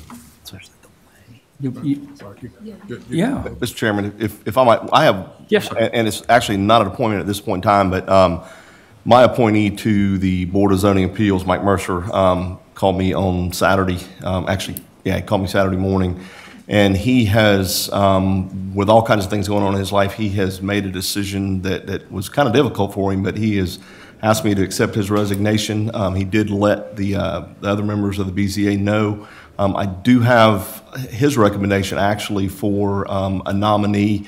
I just wanted to kind of make sure that everybody knows there's a nominee forthcoming, but gentleman that I will nominate wants to actually go to a meeting before he accepts that. So I wanted to make sure he fits. So, but I did want to make sure that you don't have to remind me of it, Tracy. I'll remember that. So, but I really appreciate Mike's service on that committee. He was diligent. He was always there and always calling me to tell me how he had done, how he had decided what he had done, and never left a question unturned from that standpoint. So wanted to thank him tonight. Thank you, Mr. Chairman. Sometimes we, and Mr. Chins, I appreciate that. Sometimes we forget to remember all these people that serve on all these boards and commissions, pro bono. They do it for the betterment of the community and the goodness of their heart. But thank you so much, sir. Mr. John Frampton, sir. Thank you, Mr. Chairman. Members of council, first item I have for your consideration is the approval and authorization of the county administrator to execute a memorandum of agreement between the county, Federal Highway Administration, South Carolina Department of Transportation, and the town of Somerville regarding impacts to the Sawmill Branch Trail as a result of the Berlin G. Myers Phase 3 project. I'd request approval and authorization of the administrator to sign. Go ahead and answer a motion. I second. I don't know who. Okay, I had a motion. Any discussion? Yes, sir. Mr. Chairman, I do, Yes, sir. especially after comments from John and an email that I'd seen. I don't know that I've got my answers yet to feel comfortable with this as far as making sure the SCDOT doesn't tear up the Sawmill Branch Trail and the assets that it is and just leaves the town and the county hanging.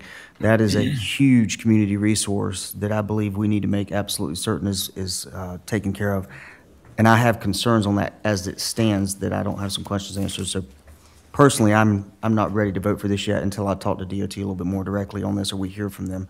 Because I am concerned that we've got a $150 million road for 3 miles, that they're just going to tear up that trail and just say, well, you know, guys, fix it. And that seems to be a concern.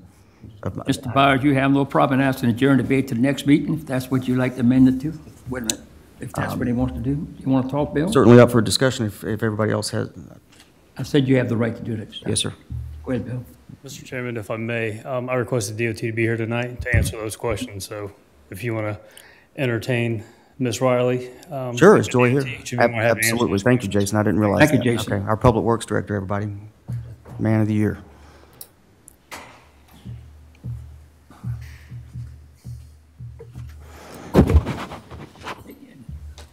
Good evening. Hey, Joy. How are you? Well, I guess I'll just give you some history and background. Sure. As far as the plans to reconstruct the trail. The trail will be impacted mainly because of the flood mitigation work that we have to do in order to preserve the function of the flood control channel. How it's being placed back was probably decided a long time ago, probably definitely before me. But I believe at the time, whoever was at the town was involved with that decision. There is some complications in going back and changing what's in there now because we're getting very close to getting a permit. If we go in there and change the layout of that trail, the way it was decided to be put back, that would mean going back and redoing all the work we've done so far on the permit. So it will not restrict any future enhancements to it. I know there was a couple of questions throughout the process of whether or not we could construct the trail on both sides, things of that nature, but it would have delayed the project significantly to look at changing that design at that time. Yeah. I just kind of wanted to underscore a couple of things, and I know that Mr. Carraher is familiar with this as well as Ms. Riley. I want to make sure there's no confusion with respect to the floodplain bench versus the flood plain. So the actual trail is going to be substantially reconstructed in the same location, which is on the bench. And so, Joy, I don't know if you want to kind of maybe speak to the difference between the two of those, but it's substantially the same location. It's not a situation where you're going to go in and, quote, relocate it. You'll have the construction, and then you'll put it back. Correct. And I just want to kind of make sure that's understood. That is in the actual agreement, listed as stipulation 1A. Correct.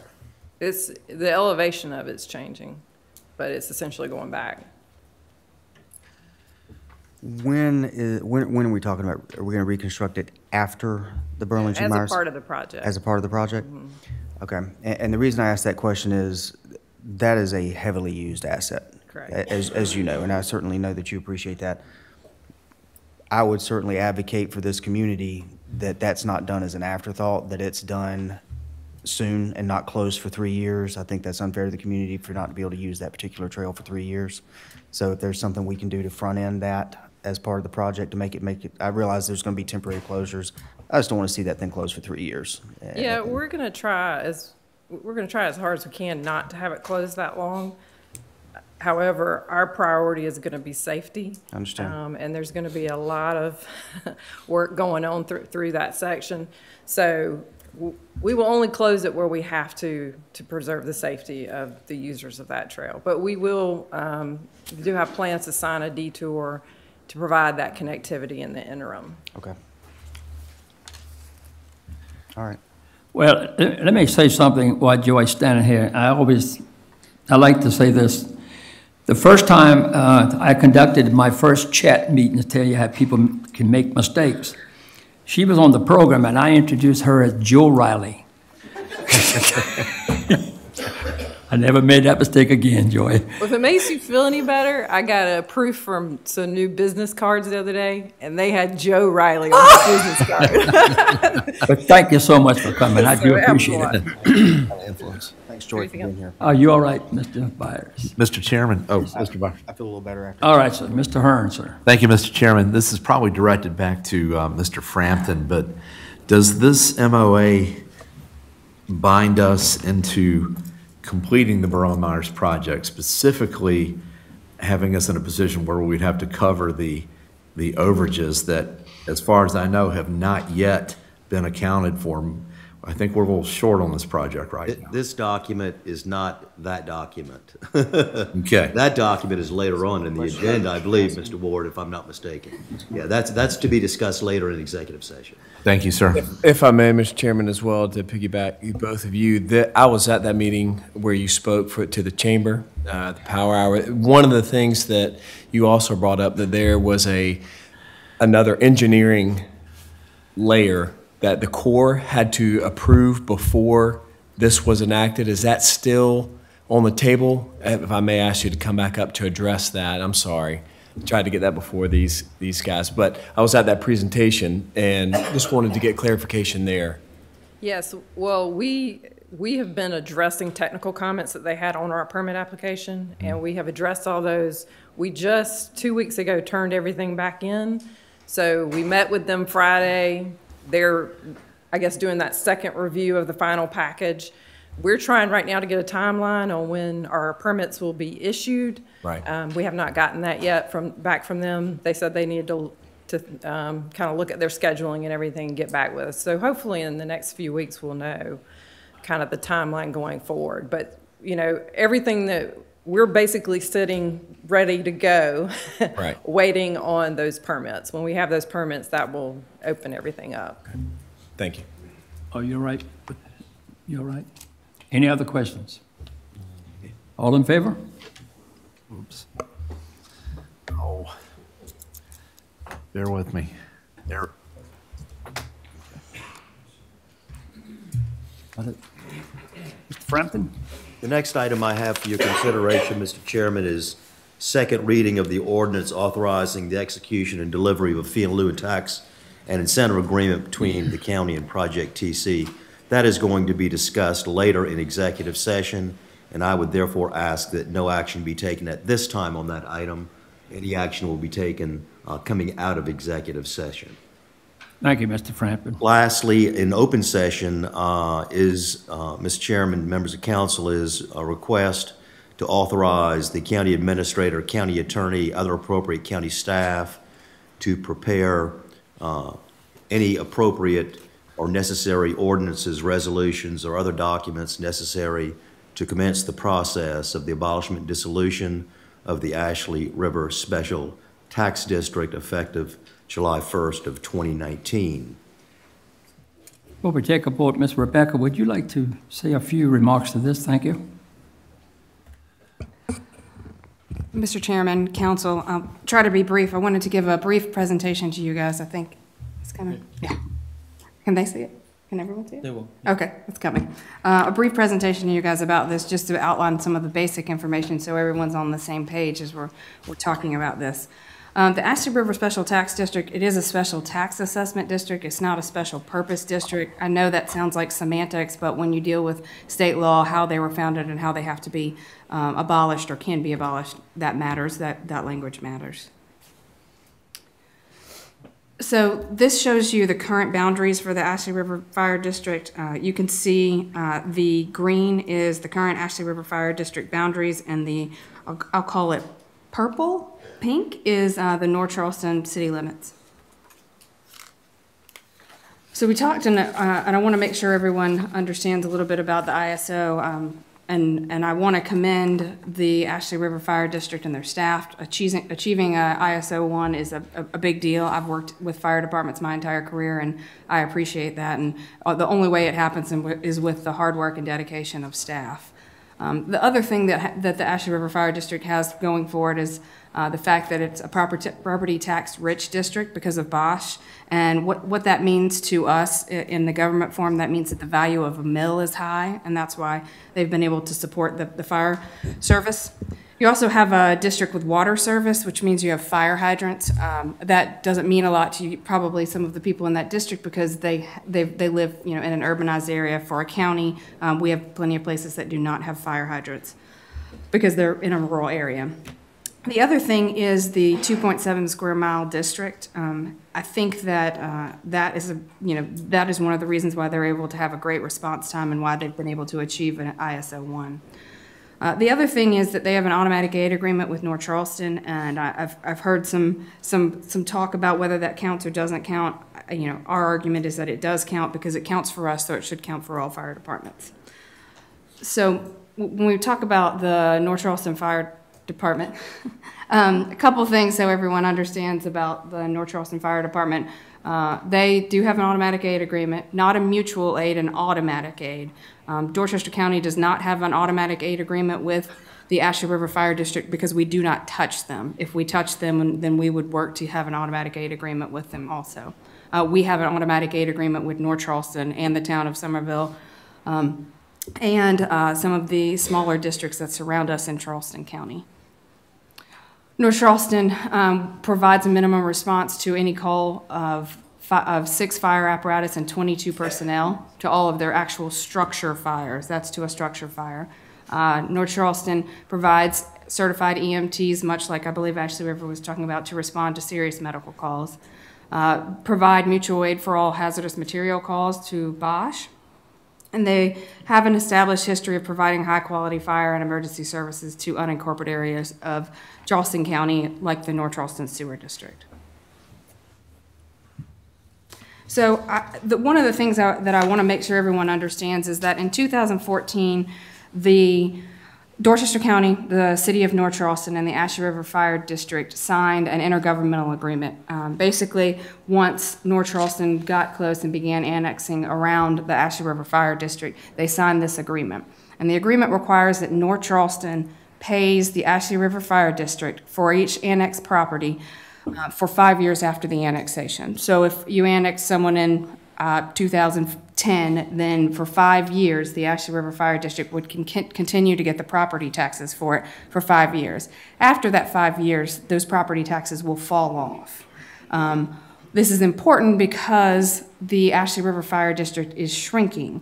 It's currently down to about 10,000 people. I believe it was 10,100 and some people.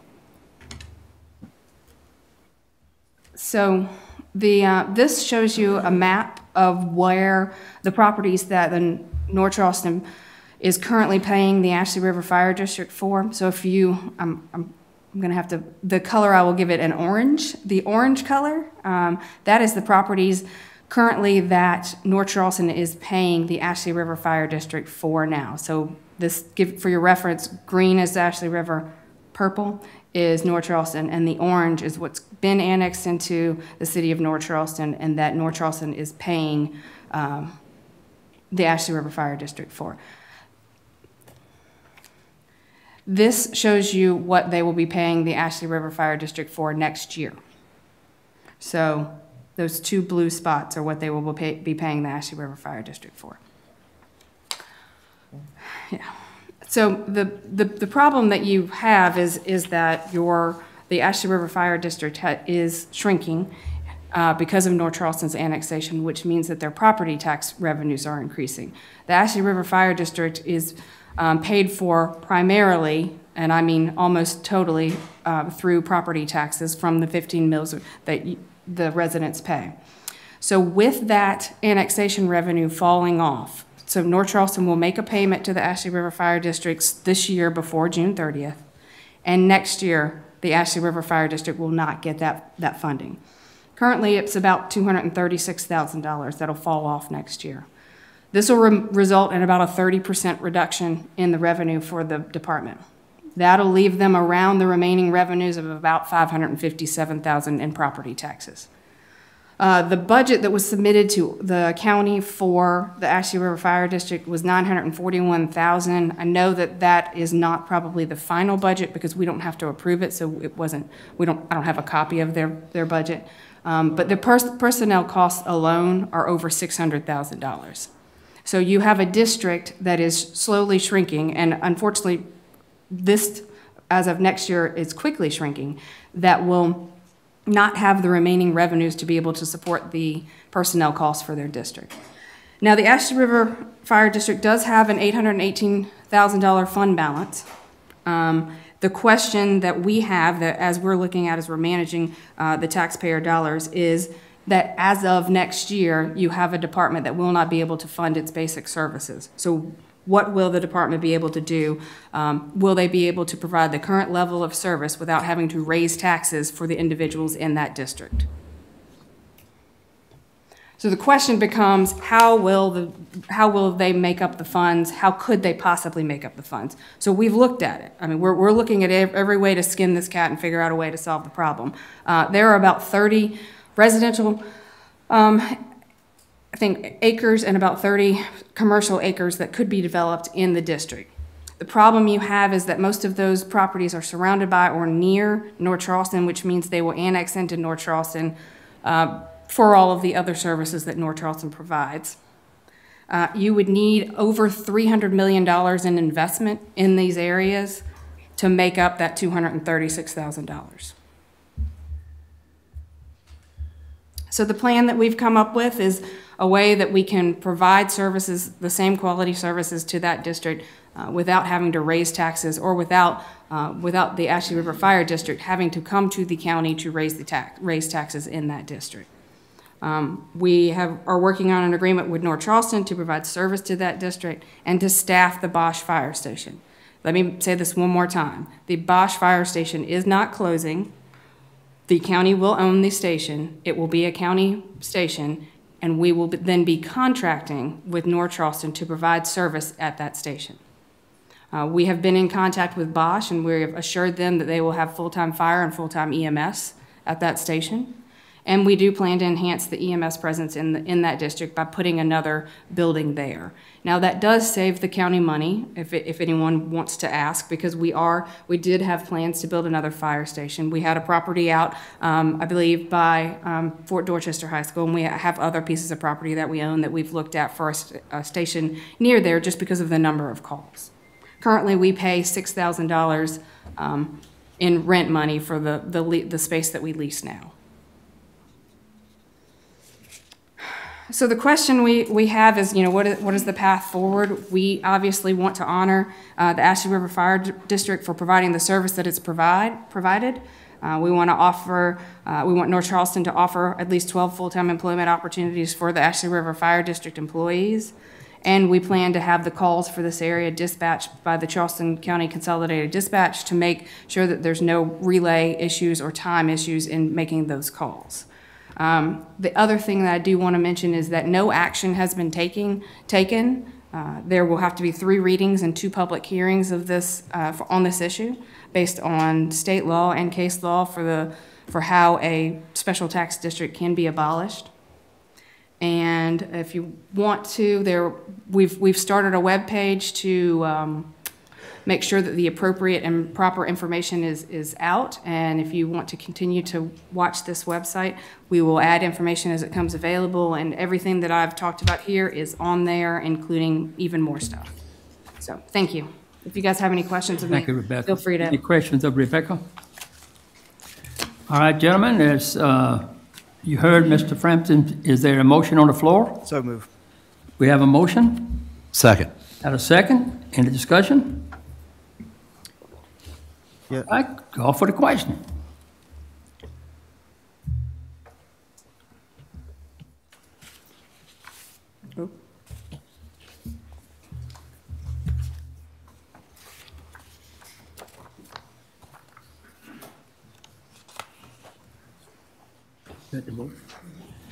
Seven people. 7 in favor, none opposition. Thank you, gentlemen. Mr. Frampton, that concludes. You up next, Mr. Frampton. Thank you, sir. Mr. Chairman, members of council, I'd appreciate council's consideration going into executive session to discuss 4 contractual matters and 1 personnel matter. The 4 contractual matters are the discussion of a lease for the Dorchester County Archives and History Center. The second contractual matter is an intergovernmental agreement for the Berlin-Myers Parkway Phase 3 project. Next is discussion of a potential lease agreement for the First Circuit Solicitor's Office. The last contractual matter will be the proposed fee in lieu of tax incentive agreement for Project TC, which was mentioned earlier, will be discussed in executive session before a vote is taken on second reading. Lastly, a personnel matter regarding the extension of the employment agreement with the county administrator, and I take great pleasure in putting that on the agenda. So moved. Motion on the floor, second. All in favor? Gentlemen, let's go into executive session. We can.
to execute the proposed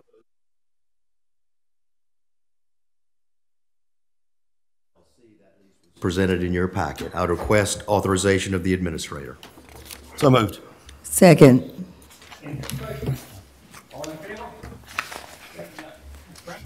Next, Mr. Chairman, I request that council give second reading to the ordinance approving and authorizing a fee in lieu of tax agreement between Dorchester County and Project TC with the following amendment to the fee agreement. Section 5.01, subsection D, would be struck in its entirety and the following substituted in lieu for that section with the same number. Special source revenue credits shall be provided in the amount of 25% of each annual fee in lieu of tax payment for each of years 1 through 10 following the year in which the applicable increment of investment is placed in service. Special source revenue credits shall be applied automatically and reflected on each year's property tax bill provided to the company. I would request that second reading be given with that amendment. So moved. Second. Motion on the floor. Second. Any discussion? All in favor? Hearing nothing? Lastly, I believe Mr. Byers may have a motion for council. Mr. Chairman, I would move the county council extend the current contract with the county administrator for a period of 3 years and 48 days from its current expiration at an annual salary of $195,000 commencing August 1st, 2019. I have a motion on the floor. Do we have a second? Second. Any seconds? Any discussion? Well, let me say, maybe, can we just take a look? All in favor? Hearing nothing? That's all I have. That's it? Yeah. Mr.